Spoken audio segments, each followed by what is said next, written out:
Hello and welcome to the FITT Show, financial information for today and tomorrow. I'm Bobby P. Kinzer, And I'm Thomas Doty. and we are the FITT Show, helping our people get their finances in shape. It's like working out, like running and doing weights. We wanted you to get your finances in shape. So, Dote, welcome. I am here in what they say, oh, jolly London. I'm right now in London, England, and Dote's in, I always get mixed. It's South Carolina, right, Dote? Yeah, I'm right outside of Charlotte in South Carolina. Right outside. So, but, and just to let you know, we're growing. We're taking the show on the road. So, welcome everybody. Cheerio. Cheerio, old chap. Toodle pip. So, like everything, you all just want to give the administrative things out the way. Please click on the like button because that helps us reach more people, and the heart button. Please do that.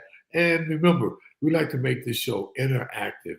We want to be able to communicate with you, and how we do that, since we're in a virtual studio, you can use the comment box. So put any comments you have, opinions, or you have a show you want us to talk about, or something came across your way.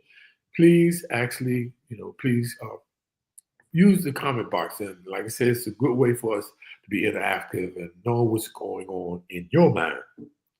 So with that, Dope, just want to say the stock market, I hope this is what we start with at the top. You're all the number one issue because it affects a lot of us. Dope, I hope you got some good news for us today. No, man, it's getting uglier and uglier. Wow. Yeah, all this Sorry tariff to hear that. talk. Hey, it's where we at, my brother. All this tariff talk is it's crazy. It's crazy with these this controversial tariff policies, and Trump keeps trying to calm the investors, but I'm really not sure he knows what he's doing. The Dow dropped is down almost 600 points at one point today, and it tumbled almost 2%. And if you look week to week, the S&P's down, Nasdaq's down a bunch. Nasdaq's down almost 3%. And my little portfolio is kind of up and down. Microsoft's up a little, Apple's down a little, Nvidia's down a bunch, and a lot of that's related to the tariffs, because the companies the countries that we're hitting with tariffs are expected to retaliate. And we import a lot of stuff and we export a lot of stuff. So to think they won't retaliate is not very smart. Pfizer pretty much, Google's up a little bit. Pfizer stayed flat, and Palantir went down almost 6%. And it's I'm not really sure how this is all going to shake out. That's kind of our show topic tonight, is tariffs, and we're going to try to get our arms around what's going on and why. And I kind of think what he's doing. Let me see how I can say this without sounding political. I think his goal is to create meaningful, or not meaningful is the wrong choice of words, trade scenarios with other countries that benefit the United States. We're usually the big brother. We safeguard everybody. We always trying to help folks. I think he's becoming a little more nationalistic and saying, wait a minute, this isn't doing enough for us, so we're going to change it. In my heart of heart, at least I hope that's what he's doing. And I kind of think that's the direction he's trying to go, to create trade contracts with other countries that are beneficial to the United States, in which case they may not all be right now. But right now, it's wreaking havoc on the markets. Nobody knows what's going to happen. A couple of times the tariffs were about to take place, and he kind of peeled them back. And he's done that again. I think he's moved a couple of them back to April now. But it's just kind of a mess right now, and I think it's going to be that way for a while until we get some firm indication of what direction this whole thing is going to go. because and you're also having some issues with the economy, with inflation still being in the picture. The thinking now is that the Fed's probably not going to cut interest rates as much as had been hoped, because of some of the effect is because of the coming tariffs, which may actually increase inflation, in which case the Fed will cut interest rates, but all that can create a situation where we might fall into a recession. And so things are going to be up in the air for a while. So sit tight and hope you have been watching our shows and doing some of the things we've suggested you do to prepare for times that are going to be crazy, because they're going to be crazy for a while now. And that's why it's imperative we talk about, like last week, managing your risks, managing your spending, managing your financial decisions. It's so important these times. Like, some of the stuff we have no control over, but you can insulate yourself and to be able to take some of the future shock. And that's why we talk so much about being diligent, about understanding, your portfolio and your wealth and your situation. And Bob, this is where you're understanding of creating a decent portfolio, controlling your spending, controlling your debt, not going overboard in debt. All those principles come into play now, because if you've done those things, when things go crazy, you'll be okay. You'll be all right. I mean, nobody's happy when the market goes down, but if your financial portfolio or your situation is based on sound budgeting principles, investment principles, savings principles, then you're going to be okay no matter what happens. That's true talk, though.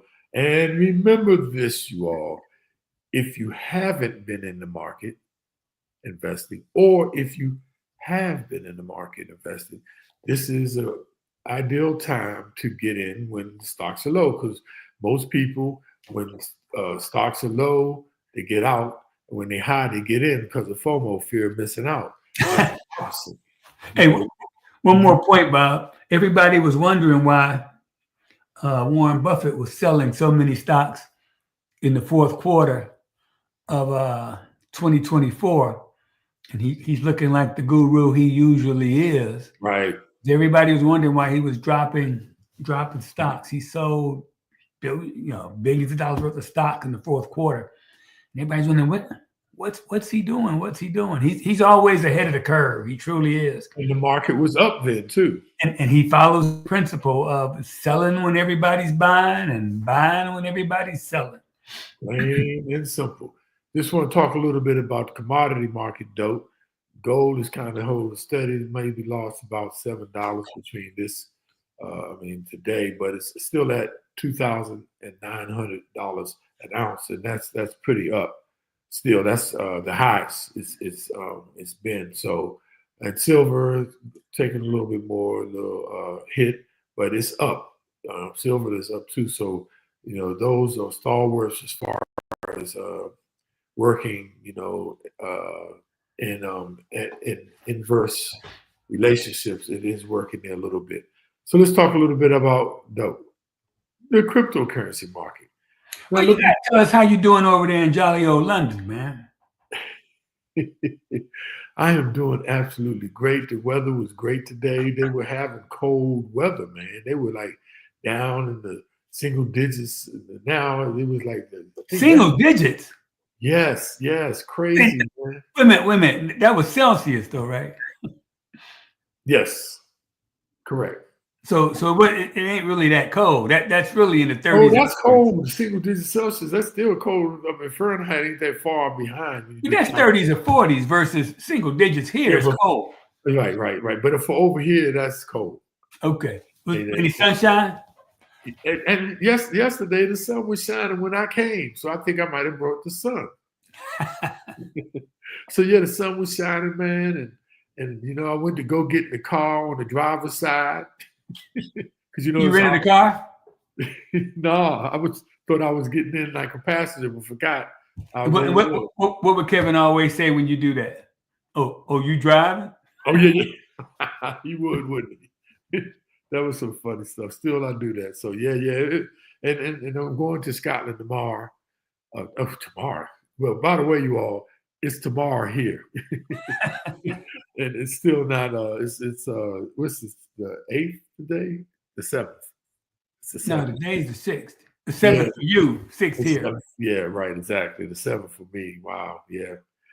So anyway, it's a great time. And I'm seeing people I ain't seen in 30, 40 years. And that's pretty awesome, man. Pretty awesome. So the cryptocurrency, though, now this, they kind of went hand in hand with the stock market, but cryptocurrency is up. It's up $153 billion. That's 5% in the total market cap. But Bitcoin is still number one, and it took a hit. And it went last week. It went as far down as $84,000 per Bitcoin, but this week is up $5,797 per Bitcoin. It's up 7% at 90,376. So we talk about how risky it is to be in cryptocurrency, and you should have everything else in your portfolio balanced first before you even think about this. But it goes to show still, though, crypto is hanging in there. It's really hanging in there. But look, though, so remember XRP Ripple came from out of like the top 10 and moved up to the top 4. Now it's number 3. But if you look at the chart, Binance, BNB, Binance moved out of the top 10, it's moved to number 5 at 598 per coin. And Binance, I think, is also a smart contract cryptocurrency. And Solana, and notice Deutsche, the Elon Musk coin dropped out. It's down to number 9 now. It was as high as 5 before. So that's the crypto market, man. Didn't your president announce something about crypto, which kind of gave it a little boost? Yeah, he's talking about the reserves. Yeah. Making the reserves cryptocurrency. I'm like, please stop that foolishness. Stop that nigga foolishness. But that's it for the cryptocurrency market and the stock market. And Dope, before we begin, I just want to share you all, I was just part of an elaborate scam, Ponzi scam. And me, who we teach identity theft. We talk about looking out for these scams. And they almost had me. They almost had me. But because I stayed diligent in the things I tell you, and what it was, and I'm coming here for a book tour, 12-day book tour. My book is in the London International Book Fair. And they got information like that because I've been on shows. I've been talking about my book. So I get an email from Penguin Random House, the second largest book company in the world. First one is Simon & Schuster. It says a literary agent recommended endorse my book, and they're going to pick it up. And that's major. Right now, I'm with a book publisher, and they call them vanity publishers. Those are publishers, if you like, kind of self-publishing, and they helping me. They're not like Simon & Schuster and Random House, big boys that put your books in millions of places, right? Thousands of places. So anyway, I'm like, whoa. Then they went on to say that the contract value is at $230,000. I mean, that's where the negotiations start. They're going to give me a fee and a 10-year contract for 30% for every book I sell the next 10 years. Man, I was pumped. But I was still skeptical. But they said call a literary agent. So I first look up the email. First I look up the literary agency. And it was the actual agency on site. A picture of a white woman who was the senior literary agency. All the time it was AI generated, but I didn't know this. I thought it was legitimate. And she says, "Oh, we ain't going to take no money up front. We're just going to take 10%. And it goes on to say, but you need a literary attorney. And I'm like, yeah, she says you got to file these papers. I'm going to call one that we usually work with, and they may or may not take you because they booked and they don't take certain people. I get a call from a guy from that literary attorney's office, and hey, you got to fill out this paperwork before you go any further, and it's $5,000. And that's the point of catching these scams, you all, because you should never, if they offer you something and you won, or they never going to be asking for money up front. So with the girl, literally, she didn't ask for any up front. She said, we just get a commission. But she detoured me to this other person and said, oh, this is just legal fees. And I was so pumped, man. I'm thinking $230,000, and I'm getting ready to go to London, and I'm pumped. I ain't gonna lie. I hung up the phone, though. I remember that Indian on the Coke commercial with the can on the ground, a tear, and I teared up. I'm like, Lord, won't he? Man, I just didn't settle. So I started the procedure, all. I started Random House. I went to Random House. And they said there's a bunch of schemes going on, many to them. And one of the things they said, like I always say to you all, click on the link. Don't look at the title when it says from. Click on it to see the actual email address. And the email address, Random House email address is PingramRandomHousePublishing.com or PRH.com. This site had Random Publishing House -PRH.com, both. And I'm thinking, oh, that's it. But actually, that little dash and then the PR. And so anyway, I went further and I found out, I said they had a fraud site for Random House, you all. And I'm telling you, I was this close to sending the 5,000, y'all.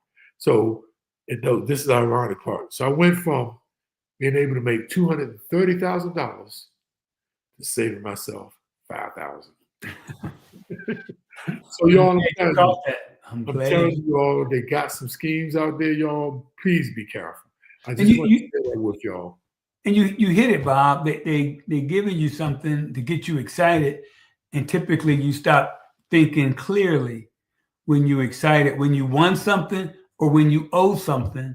Either you excited or you upset. In either case, you lose your sense of, does this make sense? And you were lucky to keep yours and follow what you always talk about is looking at the email address. And they play on your emotions. And look, y'all, I ain't gonna lie. I wanted to call, first person I called was Dope. It's a Dope. Guess what?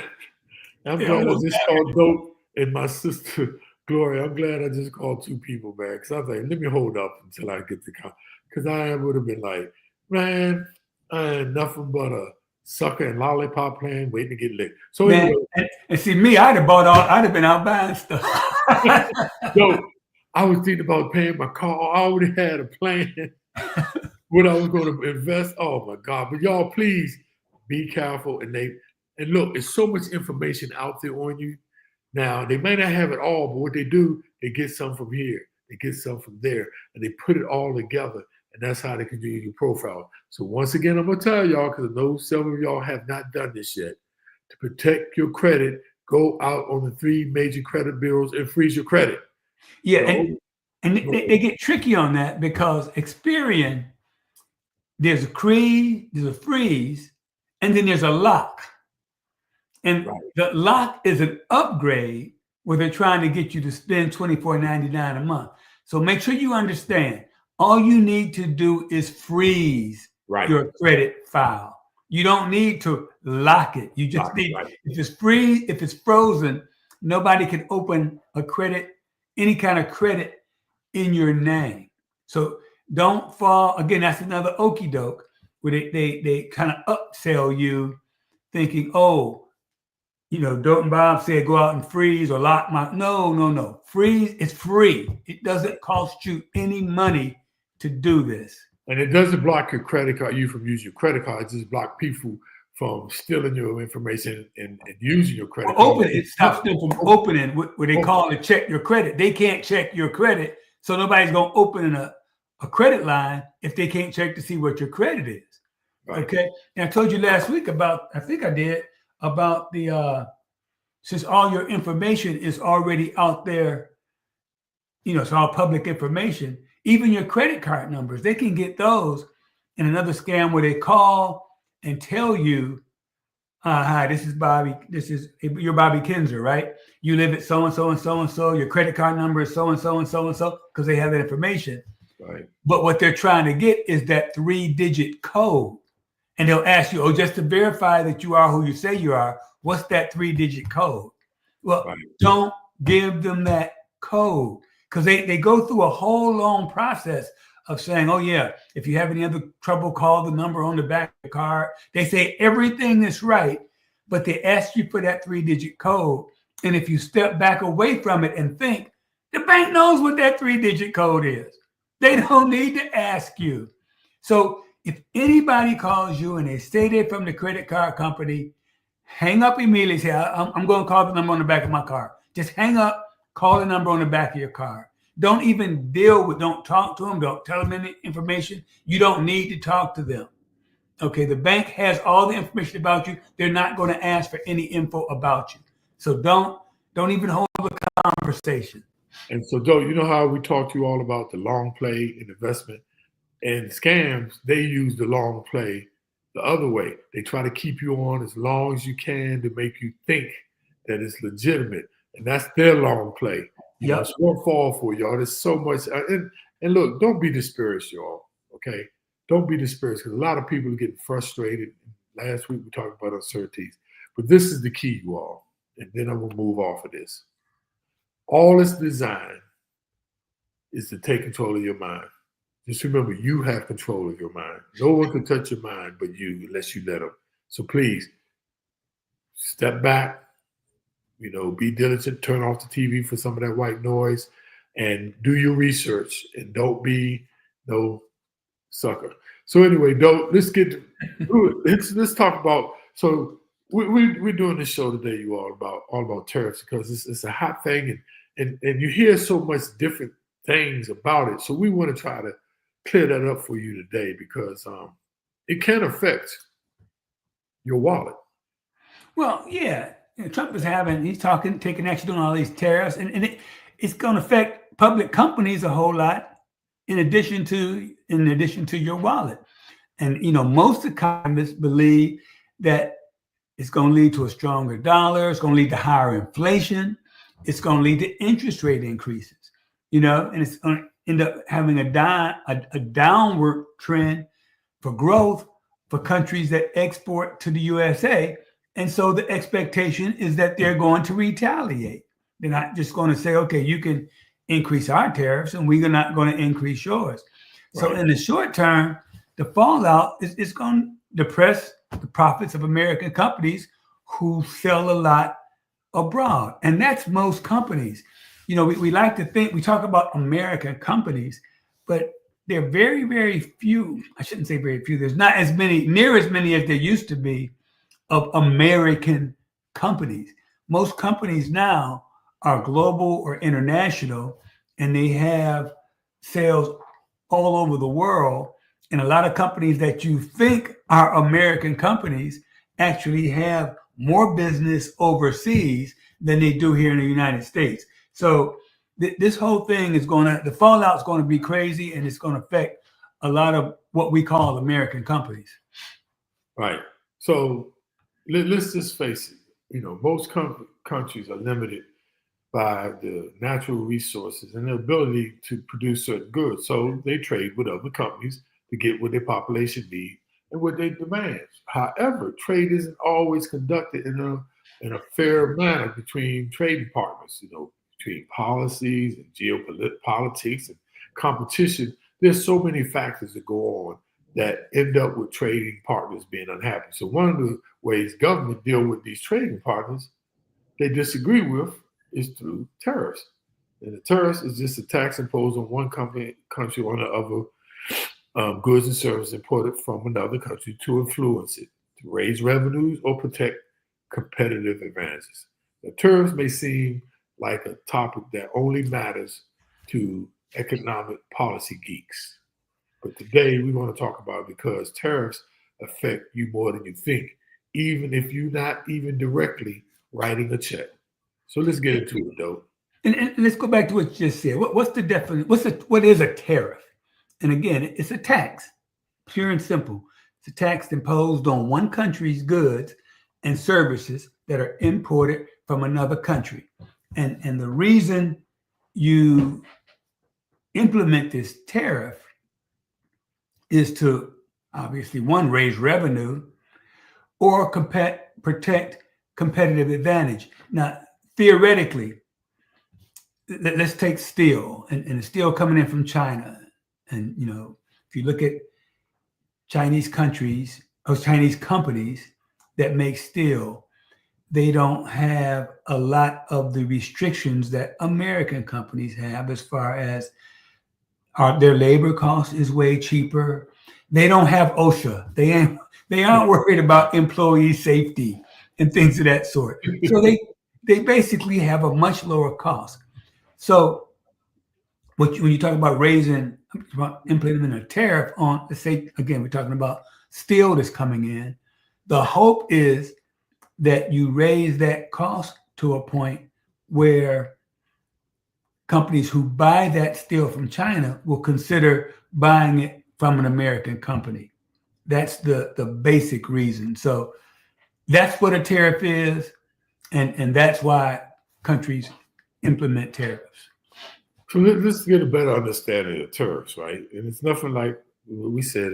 It's a tax on imported goods, usually aimed at protecting local jobs and industries from foreign competition. Now, the idea is that if foreign materials and products are more expensive, you'll buy more domestic products. That makes sense.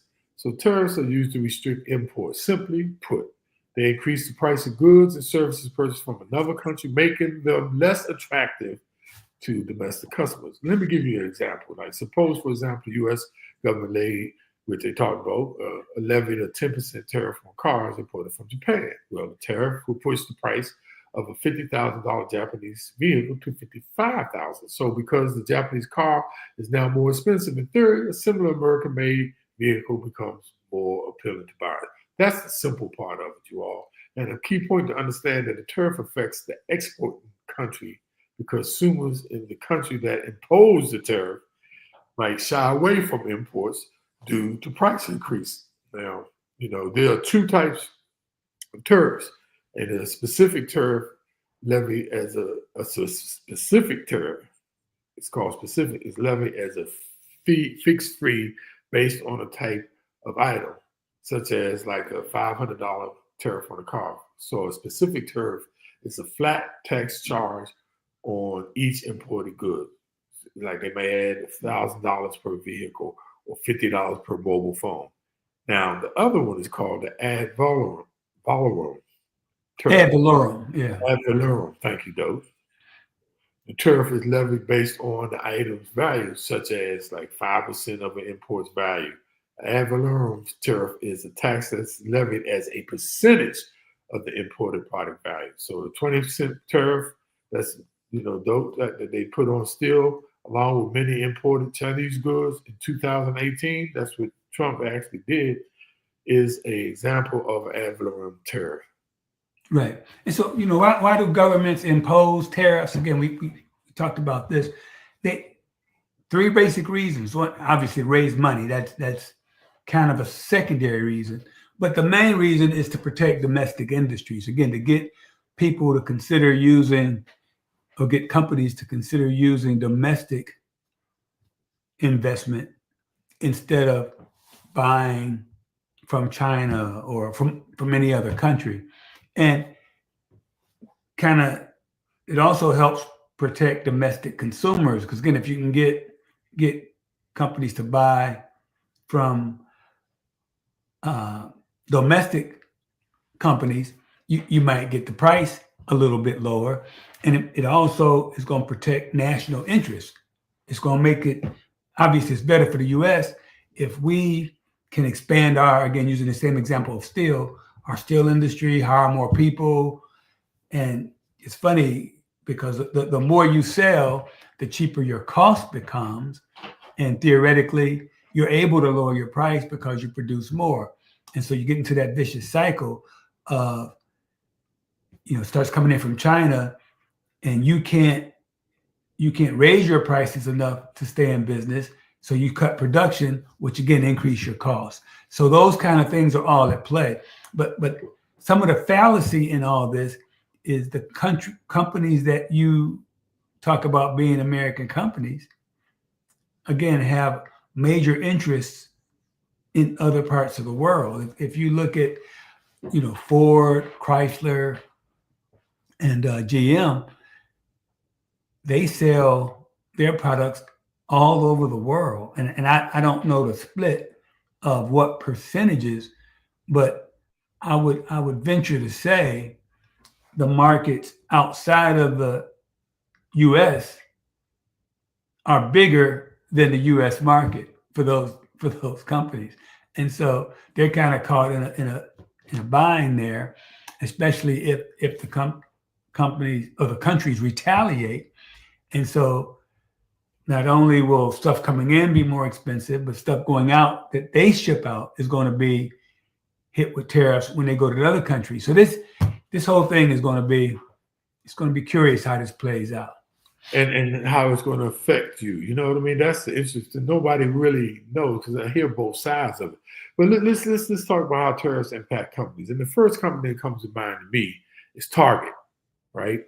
Now, although these stores are all Target stores in the U.S., the company noted in 2022 annual report a large portion of its merchandise that they offer is sourced directly or indirectly from outside the U.S., with China as their single largest source. Any major change in tariff or tax policy could require Target to take certain actions, including raising prices on products they sell.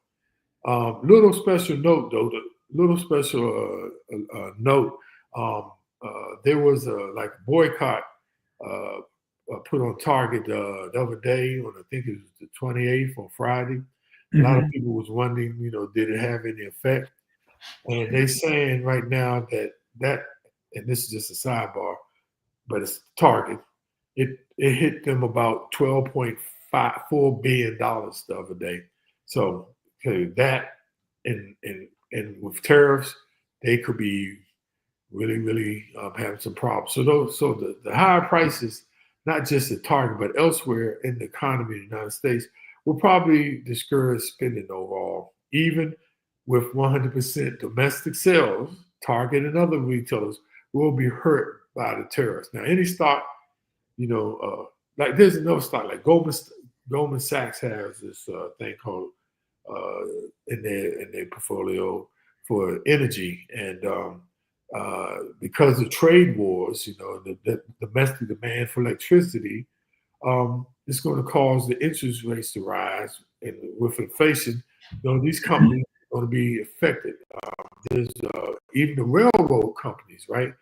Now, one particular one, Union Pacific, has no foreign revenues, but the railroad depends heavily on shipping grain, automobiles, and other goods that eventually transit to and from Mexico and Canada, a business that could, stagnate in their trade. And they don't have nothing to do about the trade, but they transport it.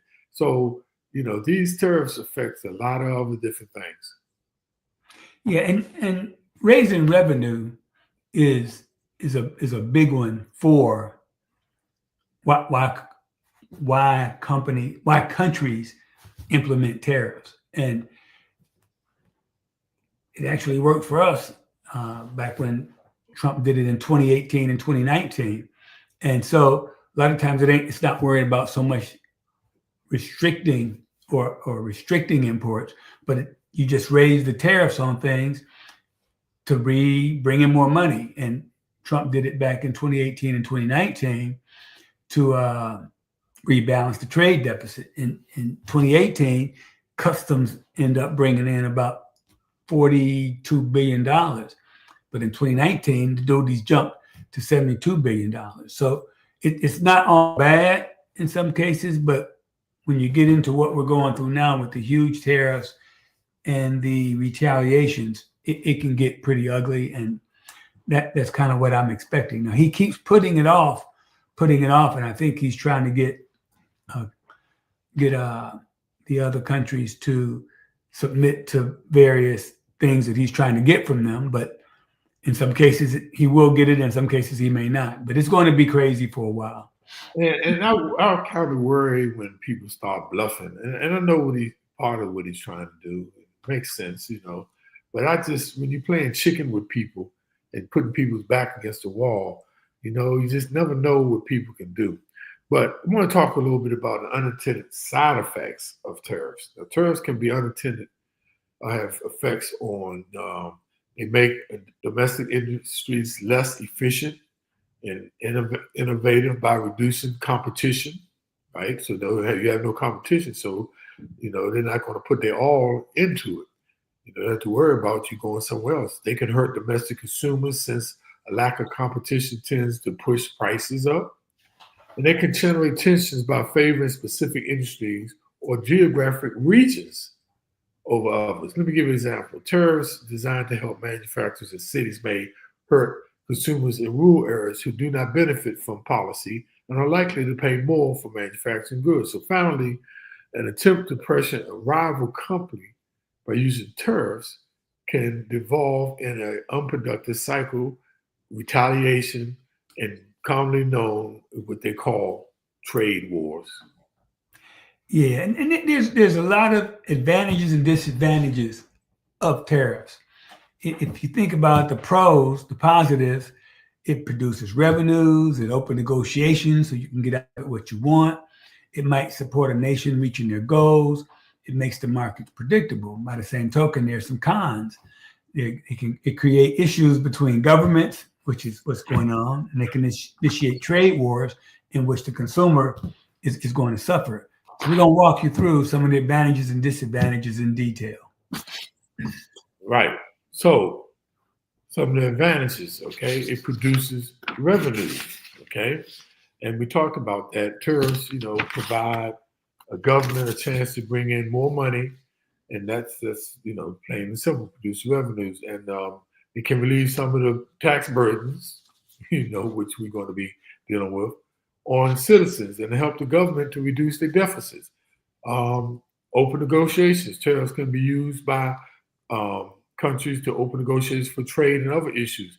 Each side can use tariffs to help them create economic policies and talk with trade partners.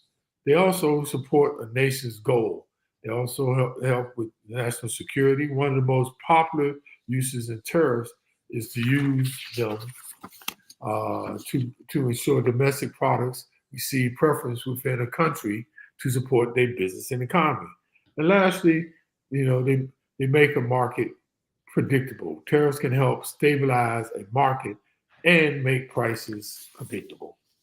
Yeah, and getting the detail on the disadvantages. And the big one is it can create issues between governments. Okay, so a nation can use a tariff to punish or discourage actions that they don't approve of.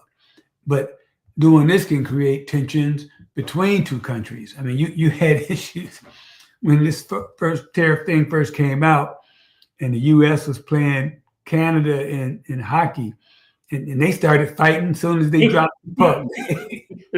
And again, it creates animosities between the countries, and some of it, especially in the case of Canada, they've always been made to feel like they're the underling or the little brother, so they kind of have a little complex about being treated like that. So they tend to react negatively when things like tariffs come up. And worst case is that it can initiate a trade war.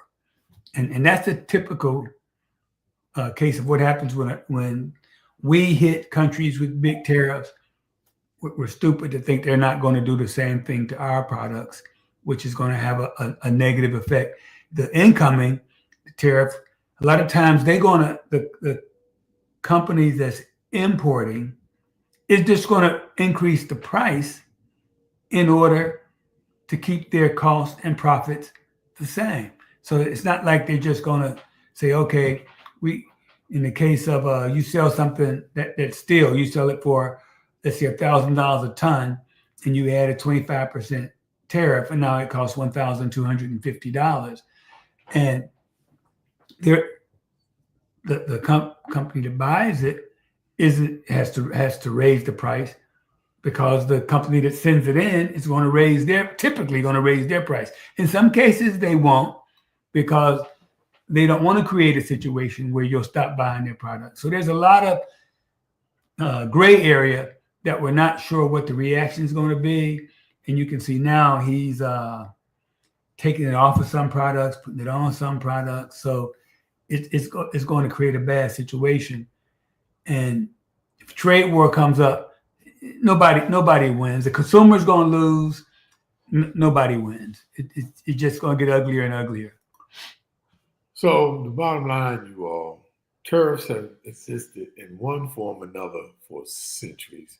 Trading partners implement them to politically influence a partner, protect domestic industries like jobs and consumers, prices, and they also further the national interests and the goals of a particular country. So tariffs are not always negative. So don't get up in arms in your head. It's all the stuff that Trump is doing, because they can be a means to open negotiations once again between trading partners and provide a chance to voice, other people's concerns and even help to stabilize the market country's stock market and things. So it's not all bad. So don't get up in arms and be panicking.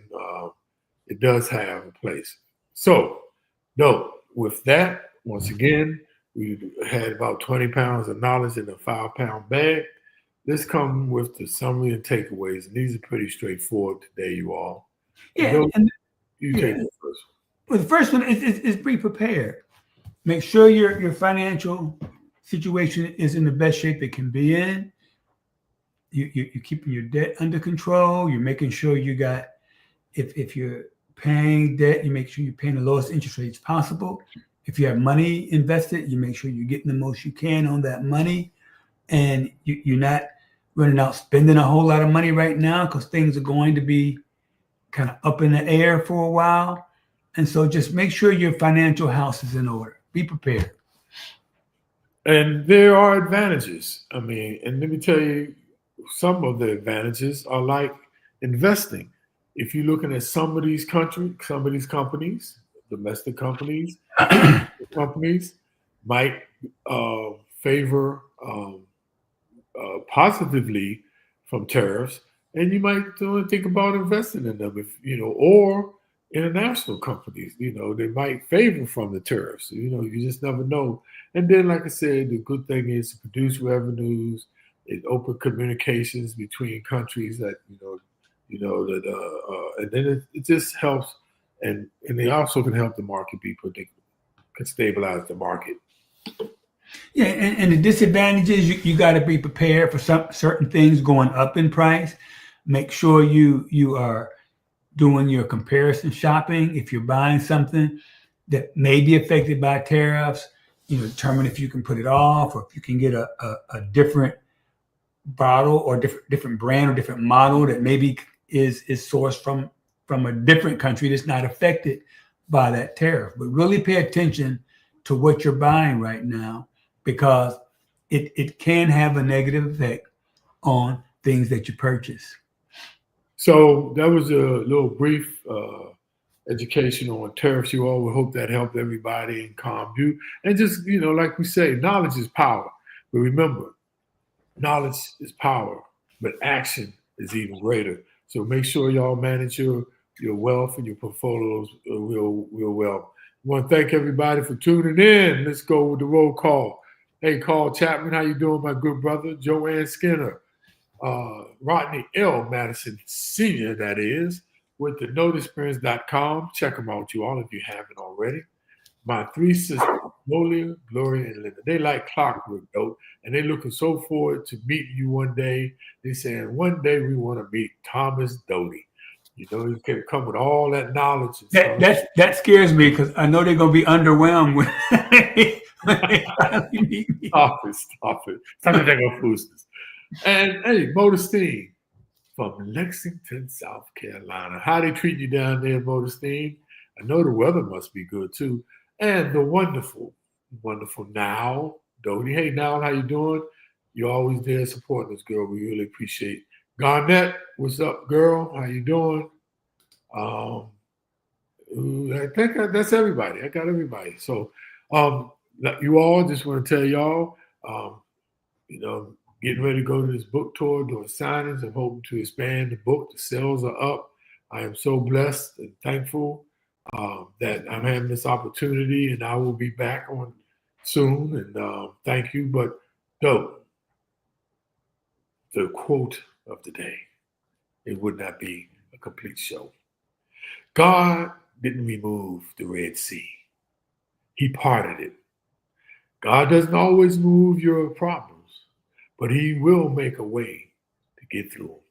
With that, you all have a wonderful, wonderful time. And I'll be here next week. I'll be seeing y'all from Jolly to the Pip to the Pop Tops, Top of the Pops OB. Though I'm starting to have an English accent. Well, I'm just impressed that you look so fresh, and it's like 2:00 in the morning over here. I'm faking it.